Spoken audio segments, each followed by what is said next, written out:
Hello friends, this video on Biotechnology Principles Part 1 is brought to you by examfear.com. No more fear from exam. Topics to be covered in this lesson are Introduction, Principles of Biotechnology, Rules of Recombinant DNA Technology, Processes of Recombinant DNA Technology. So, a new lesson on biotechnology. Now, we have studied so many different lessons on biology for the past so many days, right?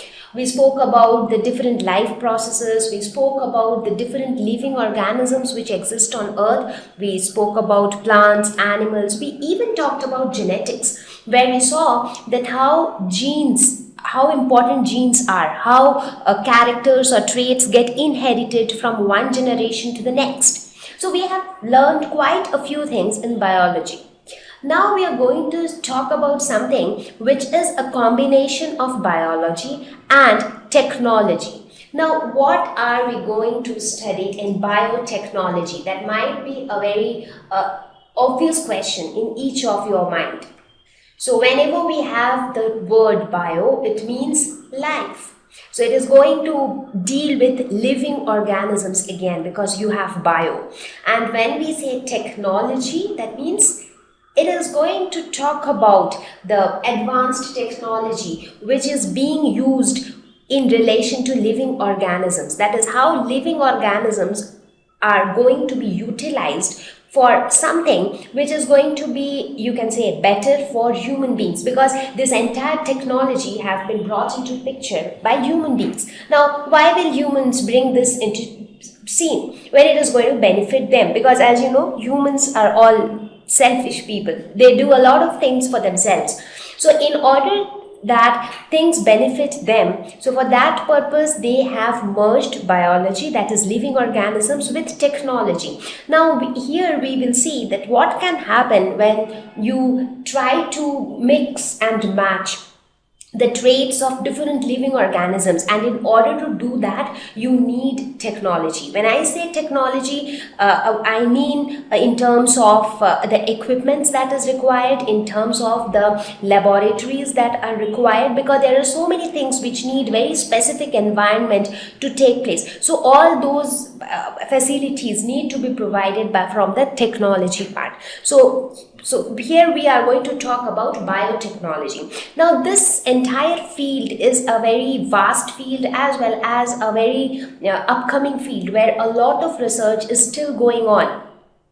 But here in this lesson, we are just going to introduce biotechnology, where we will see that how was this entire stream of biotechnology came into existence, and what are the basic principles of biotechnology. So we will just touch upon the basics of biotechnology. So with this brief introduction, let us try to define biotechnology. How do we define it? So it is nothing but use of biological organisms and processes to manufacture products which are useful to humans. As I said, human beings will always do things thinking of their own benefit. So they manufacture products with the help of living organisms. Now, this is not a simple task. So if, for example, before that, what do we mean when I say manufacture products? What kind of products do we manufacture from living organisms? Now, can you think of an example? Because in the past few lessons, we have spoken about a lot of products which utilize living organisms. Exactly. In the previous lesson itself, while we were discussing about the good bacteria, the useful microbes, what did we see? We saw that those microorganisms actually help in preparation of so many useful products like curd, like antibiotics, like enzymes, like so many alcoholic drinks. So there are so many products which gets manufactured with the help of living organisms. So in biotechnology also, we will look at the same aspect. So now you might ask, so whatever we studied there, like preparation of curd or preparation of antibiotics, so that means they all fall under the category of biotechnology? Yes, exactly. So they all fall under the category of biotechnology, because we also saw that if you take example of curd preparation, so that is relatively a very simple process where you do not need a lot of technology, where you do not need a lot of equipments or something. But when you talk about something else, for example, when you talk about preparation of alcohol, or when you talk about the preparation of antibiotics, it is not that you can just prepare them at your home. So you need a lot of stuffs for them. You also need a lot of equipments for them. So in the previous lesson also, we spoke about so many different things for which you actually need to set up the entire apparatus for the production of that particular product. So all those things require technology. So you are actually combining biological organisms, that is living organisms, with technology, and the result is that you are able to manufacture products which are useful to human beings. So that is biotechnology. So that is why it is called biotechnology, because technology plus life is giving you something useful. So now the question is, what forms the basis of biotechnology? I mean, why do we even think of utilizing living organisms to produce different products? So what is the basis? From where does this entire idea come up? So what is that point of origin? Now, before we discuss that, let me tell you that this entire field of biotechnology can be classified or categorized into two sections. So one is the classical biotechnology, where we talk about those kind of examples where curd is being prepared from the microbes, or the basic things where you do not need lot of technology. So they also fall under the category of biotechnology, but they fall under classical biotechnology. That is, those things which used to happen traditionally, and they do not need a lot of advanced technology. Whereas the other category is the modern biotechnology. So here a good part of classical biotechnology have already been discussed in the previous lesson while we were discussing about the good microbes, because that is what the good microbes are nothing but living organisms, and they helped us in producing so many different products. So we have discussed quite a few instances of classical biotechnology in the previous lesson, but in this lesson we are going to focus on modern biotechnology. So in modern biotechnology, we will see that how advanced technology helps in mix and match between living organisms. Now, you might be wondering that I have been using this term mix and match quite often since I have started talking about biotechnology. Why is that? That's because when we talk about modern biotechnology, we talk about something very interesting. We talk about mix and match of genes between organisms. Now, by now, all of you know what are genes. We have spoken in detail about genetics. So, we all know that every organism is made up of genes. Now, if I say that I want to exchange the genes, or if I say I want to transfer a gene from a horse into, say, a lion, so how does that sound to you? That sounds crazy at this moment, right? But yes, when I say mix and match between genes, I'm talking about something crazy like that. So in biotechnology, or in modern biotechnology, they talk about things like that, where you actually take out gene from one organism and put that into some other organism. And you know, what does the gene do? So whatever traits which we see in each organism, that is because of the genes which are present inside that organism. So we can actually think of mixing and matching the genes between living organisms. So that sounds really weird and really crazy, but yes, that is the truth. That's what we do in modern biotechnology. Now the question is, what is the basis of this mix and match? How can we even think of mixing and matching genes between organisms? A lion looks so different from a mouse. A mouse looks so different from a bird. A bird looks so different from a human being. So different living organisms are so different from each other. So how can we even think of exchanging genes between them? Now that's because all living organisms contain a genetic material, and most of the organisms have DNA as the genetic material. Now, there are only a few exceptions, like the viruses, which have RNA as their genetic material. Otherwise, most of the living organisms have DNA, that is deoxyribonucleic acid, as their genetic material. So this is something which is common between all the organisms, whether you talk about plants, you talk about animals, whether you talk about a microorganism, or you talk about an insect, you talk about a bird, you talk about a lion, human being, elephant, you talk about any living organism. It has a genetic material and most of them have DNA. So DNA is present in all of them. And where are the genes located? Genes are located on the DNA.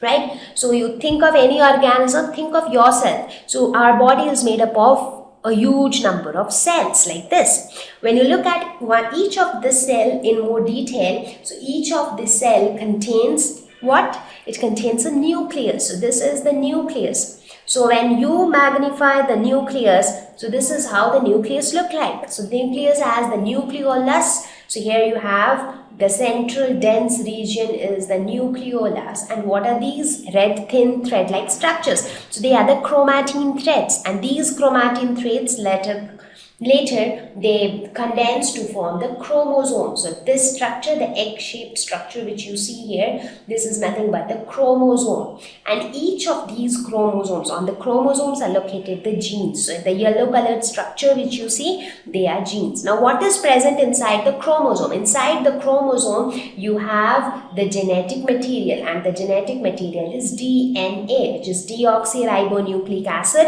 and it has a double-stranded structure. And on this DNA, you have the genes. For example, let us suppose this much portion of the DNA represent a particular gene, say the gene for hair color. Again, this portion of the DNA represents the gene for eye color. So this gene for hair color will actually help in the synthesis of proteins, which will give that specific color to your hair. Similarly, this portion of the DNA will actually help in synthesizing proteins, which will give that specific color to your eye. So that is how the body is organized, or the genes are organized. And we know all these things from whatever we have studied before. So what do we get to know from this? We get to know that it doesn't matter how different living organisms look, or how different they are, or how similar they are. So one basic thing which is common in all of them is that they all have a genetic material, and most of them have DNA as the genetic material, and genes are located on the DNA. So now if we think of mixing and matching genes, if we think of taking out gene from one, putting it into another one, so what do we need to do? We need to play around with the DNA. And DNA is something which is common in all of them. So all of them have DNA, and the structure of DNA is going to be the same in all of them. So all of them will have the same double-stranded DNA. In all of them, the DNA, what is DNA actually? DNA is nothing but it is made up of the nucleotides. That is, there are bases, the sequence of bases which are present on DNA. So by now you all know that DNA has the 4 nitrogenous bases, that is A, G, T and C. Adenine, guanine, thymine and cytosine. And all these bases are joined together by hydrogen bonds. That is, A always pairs up with T with a triple bond, and G always pairs up with C with a double bond. So that is how the entire structure of DNA is organized. And this structural organization of DNA is common in all living organisms. So that is one thing which is common in every living organism, and based on this common feature, this thought of biotechnology came into picture. So since you have something which is common in all of them, so you can actually think of this process of mix and match. So now here on this slide, you can actually see a variety of living organisms. So on this screen, you can actually see a variety of different living organisms. So you can see a tiny bacteria at the center of the screen. So here you see this tiny bacteria. Here you see a huge elephant, a small mouse. Again, if you see here, you have the jellyfishes which are seen in the oceans. The plants, the giraffe, human beings, fishes, all of them look so different from each other. I mean, you just cannot relate them. I mean, if you look at their external features, the way they behave, if you compare a fish with a plant, you hardly could see anything in common. But deep down, if you look at the basic structure of each of them, all of them have got a genetic material. And in most of them, the genetic material is nothing but DNA. And the structure of DNA is nothing but a double-stranded structure which is made up of nucleotides. That is, it is nothing but the sequence of bases. Now the question is, if DNA is what that consists of the gene, and we say that gene is what that actually synthesize the proteins, and proteins is what makes us. So the proteins create us.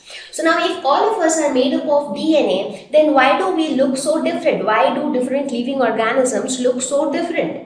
Now, when we talk about DNA, it becomes very important to talk about the sequencing on DNA. Now, as I said, DNA is nothing but a double-stranded structure, somewhat like this. But this double-stranded structure contains the nitrogenous bases which are paired with another nitrogenous base. Now, what are the bases which we have? Adenine, guanine, cytosine and thymine. Now, the base pairing is done in such a way that adenine always pairs up with thymine by a triple bond, whereas guanine always pair up with cytosine with a double bond. So these hydrogen bonds actually hold the two strands together, because every time you have a pairing between a purine and a pyrimidine. Now, I am not going to discuss about the types of nitrogenous bases and all these things, because we have already discussed them while we were talking about the detailed structure of DNA.